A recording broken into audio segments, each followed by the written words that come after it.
Hi everyone.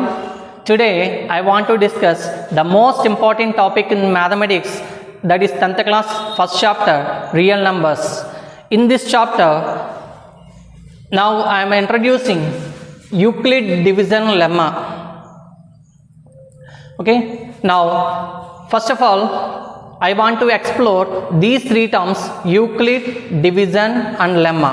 Okay. Now first of all, about Euclid 300 BC. He was a Greek mathematician and also called as father of geometry. Okay. Now why he was called as father of geometry? Because he wrote the book The Elements. It consists of 13 parts. Okay, right. Next one, division. We already learn about division in earlier classes. Now next one, lemma. Lemma is nothing but a proven statement. It is also used to prove some more theorems and solving some more problems. Okay.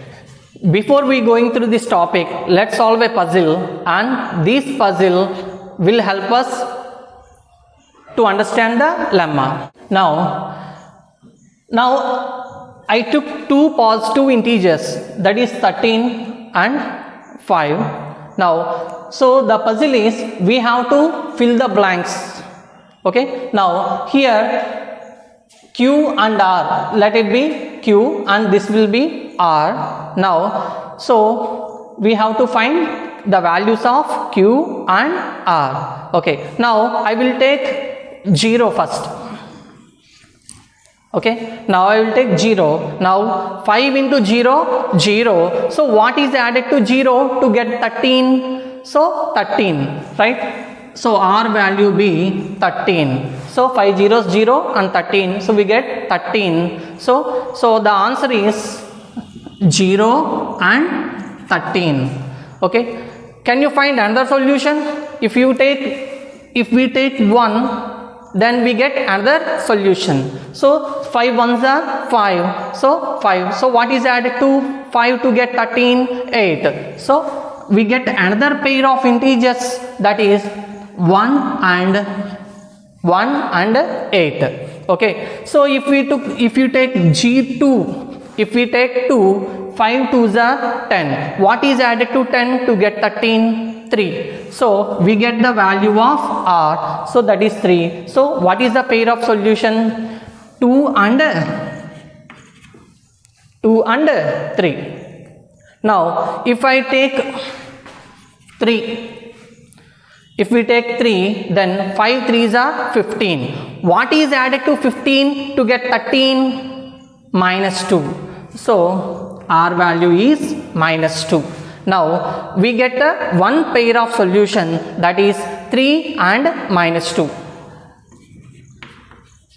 Okay. Let's take Q will be 4. 5 4s are 20. What is added to 20 to get 13? Minus 7. So we get another pair of integers as a solution, that is 4 and minus 7. So if we take Q values, then we can get corresponding R values. So how many solutions exist? There are infinite number of solutions exist. Okay. Now I will give two conditions, that is R is less than B. That means R less than 5. So R value should be less than 5. Okay. Now let's see how many solutions exist. Okay. After the given condition, right? So R less than 5. Here R value is 13. 13 is not less than 5. So this is not suitable solution for the given condition. Right. Next one, R value is 8. 8 is not less than 5. So this is also not solution for given condition. Now R value is 3. 3 is less than 5. 3 is less than 5. So this is a suitable solution for the given condition. Next, R value is minus 2. minus 2 is also less than 5. Okay, so it is also solution for the given condition. Now here R value is minus 7. It is also less than the 5. So this is also the solution of the given condition. So for this given condition, here also, so we can there exist so many solutions. Okay, right.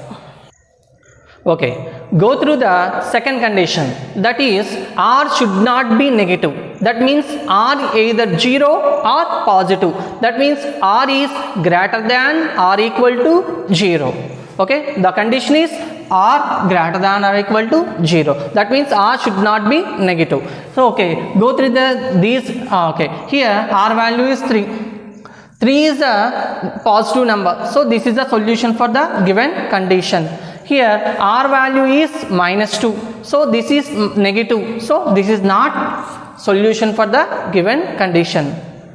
Okay, next one, R value is minus 7. So this is negative number. So this is not the solution for the second condition. Okay, here also R values are negative. So these are not solution for the given condition. So for first and second condition, so there exists only one pair of integers exists, that is 2 and 3. So from this we understood that for two given positive integers, there exists only one pair of integers satisfying the condition A is equal to BQ plus R, where two conditions R less than B and R greater than or equal to 0. So now we are going through the lemma. So what is that lemma? For given two positive integers A and B, there exists a unique pair of integers Q and R satisfying A is equal to BQ plus R, where 0 less than or equal to R less than B. That is the lemma. So far we have seen Euclid division lemma. This is nothing but a restatement of Euclid division algorithm already learnt in previous classes. Okay, let's see how. Now 13 divided by 5. Here 13 is called dividend. 13 is called dividend, and the number 5 which divides 13, that is called divisor.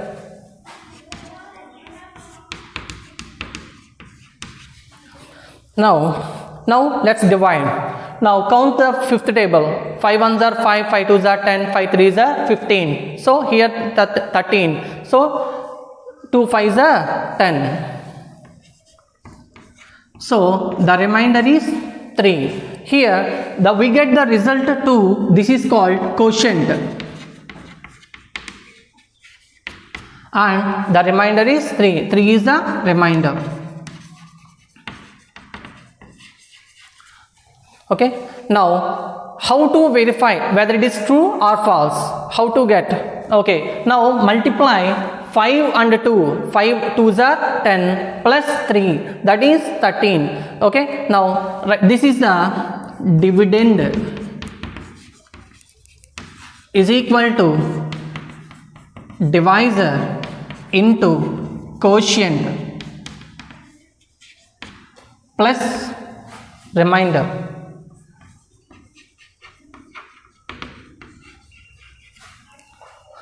This is nothing but Euclid division algorithm. We already learnt in earlier classes. Let's learn about one more use. Suppose in A is equal to BQ plus R, if R is equal to 0, then we get A is equal to BQ. Here B is the factor of A and Q is the factor of A. So it leads to find HCF of two numbers. So finding HCF of two numbers is one of the uses of Euclid division lemma. Okay friends, I hope you understood well. We'll do some problems on next video.